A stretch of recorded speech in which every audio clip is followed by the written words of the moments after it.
And he began to talk to us about a few acronyms. F for focus. To be focused, to be intentional in what it is you want to do with that knowledge that's in your brain.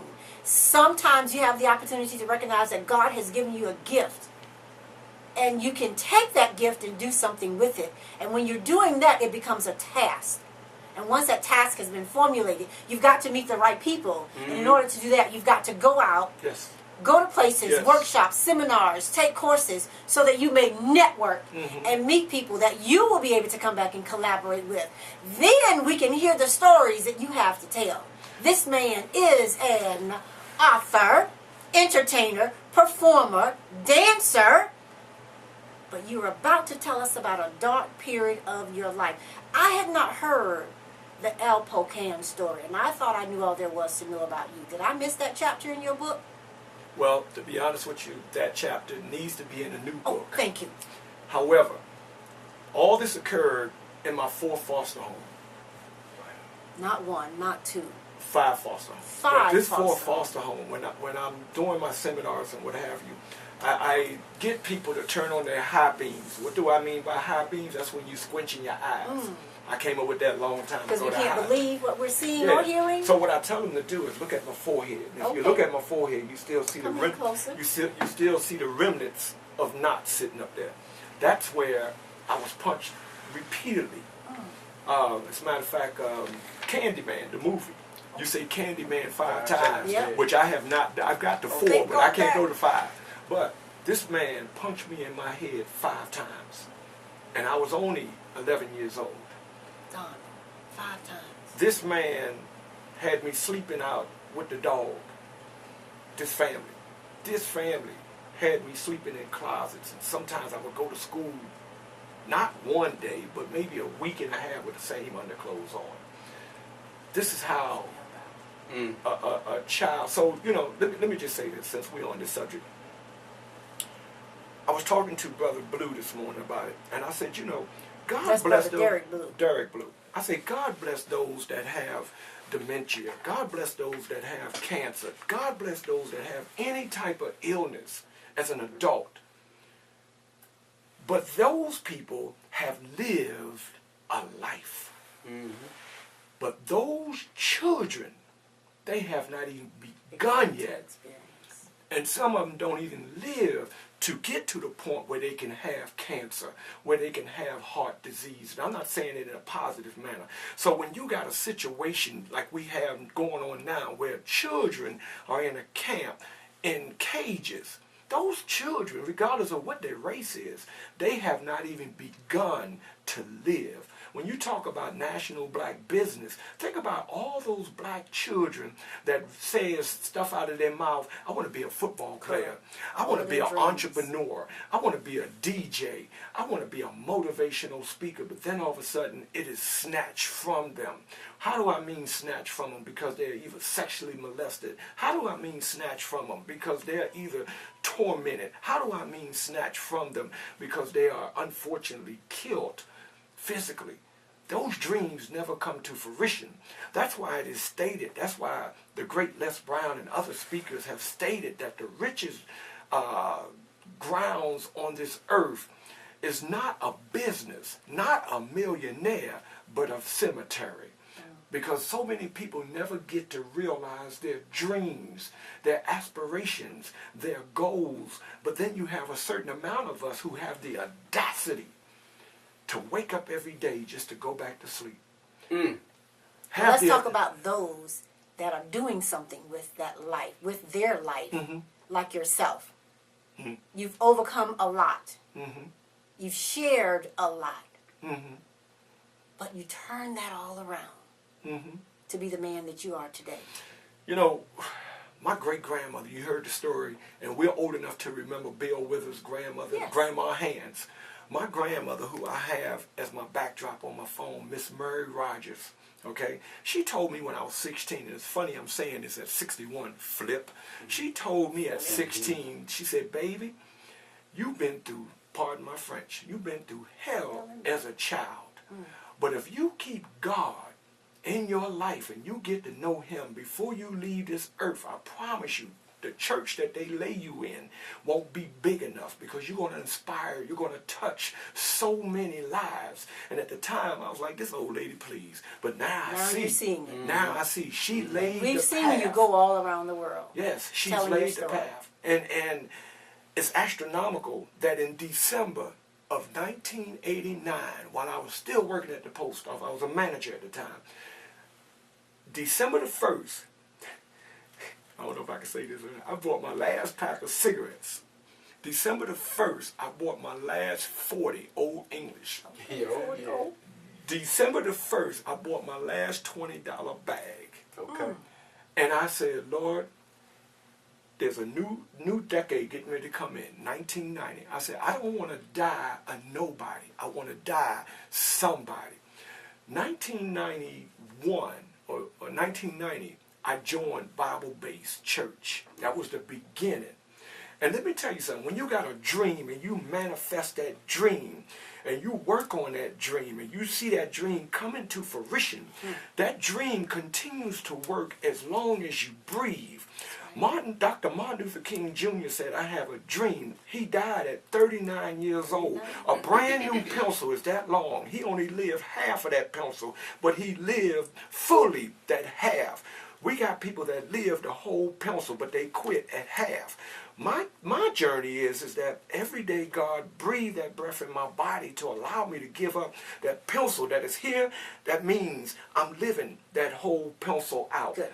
And before that pencil is sharpened, the lead that's inside of it will never run out, because of the fact, just like Dr. King, he died in 1968.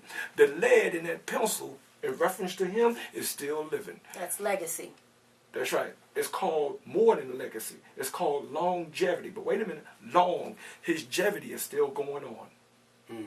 He died at the G of the long, but his longevity is still.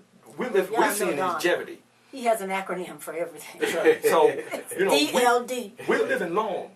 But after I'm gone, God's will, the longevity will kick in. All right. The day they drop me in that cemetery for veterans, not the one up there on 43rd Henry, but the one that for okay, family, y'all heard it right here. But the one that I think is at Brooksville, wherever it is, that's when the longevity going to start. And what do I mean? Because what I'm doing in the tracks that God has allowed me to lay down, they will continue to go long after I'm gone. And that's the legacy. Like Zig Ziglar said, see the end in mind. Have your end in mind. Absolutely. So, see you at the top. See you at the top. And even better than the top, how about the pinnacle? That's right. Sounds like a little Amway. Build up a pinnacle of your what? Success story. So it ain't about, because I know you done played that game back in the days. I don't know about you, but I know you played that game, Darryl. Because I played the game. And the game is when you get to the mountain, that top, remember that game? Get to the mountain, then somebody come and try to push you off the mountain. Right now, us three sitting in here, somebody's out there scheming, how can they push us off the mountain? But they'll never push you off the mountain because of the fact of GOD. They'll never push you off the mountain because of the fact of your sustainability. They'll never push you off the mountain because you are intact to your purpose. You're intact to your purpose. And we're here because of that purpose. So I truly believe, and I know this because it's scripture, what God has for you is for you. But what you do with it can determine how far and how long you will be able to go and sustain it. So you've been here with us sharing a phenomenal piece of your life. Because I'm sure there's another 14 books coming down the longevity line. But that being said, and you've shared a lot, I could come back and say to you what was most impactful in all that you've gone through and all that you've experienced. We're talking about National Black Business Month. So, like yourself, a lot of young people are coming up. Not necessarily young people, people who are now realizing the dream and want to be a part of it. What would you say to them? Talked a little bit about focus and task and networking, but I don't think you got to finish that thought process out. Well, so as we begin to wrap up, what would you say to them, Donald?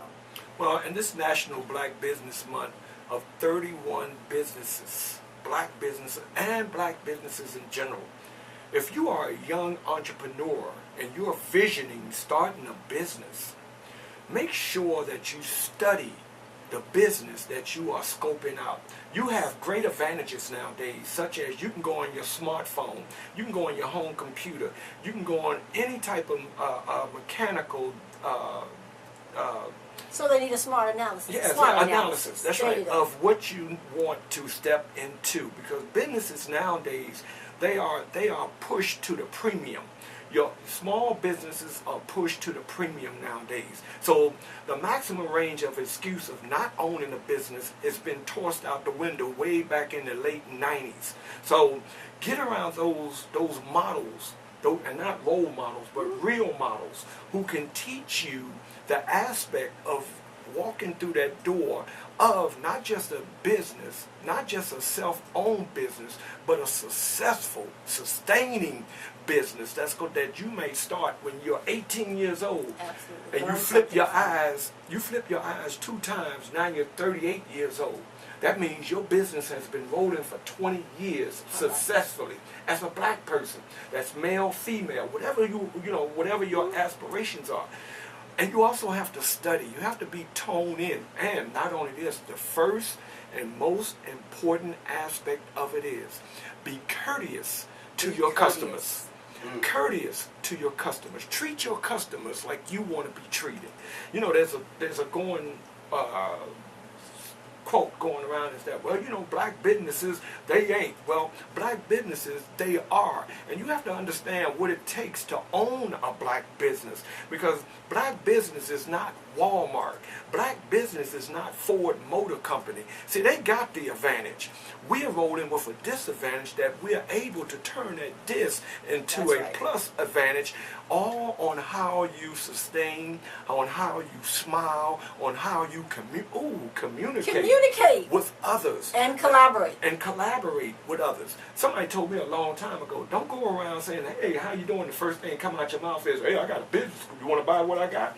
No, because all you're doing is turning them away. So you got to use tact in how you get your business out there to others. But going way back to networking your business 24/7 until your business will network for you. What do I mean? A few years ago, when I walked in the building, everybody was saying, Donald Dowridge, we've heard all about you. We like to, because of the fact that DLD has become greater than Donald Dowridge. Good. The brand. All right, you heard it right here. I'm here with DJ CEO. Good to be here. Wrapping up day 13, National Black Business Month, 31 Ways, 31 Days. And we're spending it right here with DLD Enterprises, the founder, president, CEO, Mr. Donald L. Dowridge, Jr. And it has been truly a pleasant opportunity, and I'm so thankful. Thank you, Cheryl. You're welcome. For allowing me to be your guest today. Thank you. DJ Darryl. Hey, my pleasure, brother. I love you, black man. Good to have you. Love you too, man. No doubt, right. man. We got history. We'll see you later this week on Wednesday and Friday. Look forward to it.